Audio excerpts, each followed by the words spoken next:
እንደ ደከመሽ እኮ ፈጣሪ ያውቃል። ጠንካራ ለመሆንና ለመቀጠል እየሞከርሽ እንደሆነም እያየ ነው። ሕይወትህ ውስጥ ፈጣሪህን መጀመሪያ አድርገው፣ እመነው። ከዛ ቀጠል። ሁሉም ነገር ባለበት አይቆይም፣ ይቀየራል። የጠፋው ይገኛል፣ የተጣመመው ይቃናል፣ የተበላሸው ይስተካከላል፣ የቆሸሸው ይጸዳል። ትዕግስት ሲኖርህ እንጂ ማለፉ አይቀርም። ሰይጣን እያጠቃሽ አይደለም ምክንያቱም ደካማ ስለሆንሽ።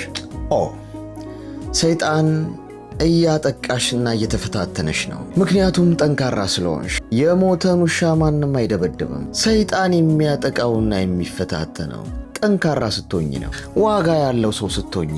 ለዛ ነው ፈተናችሁና መከራችሁ የበዛው፣ ውስጣችሁ ወርቅ ስላለ። አስታውስ፣ ሌባ ባዶ ቤትን ሰብሮ ለመግባት አይሞክርም። ተስፋ እንዳትቆርጡ።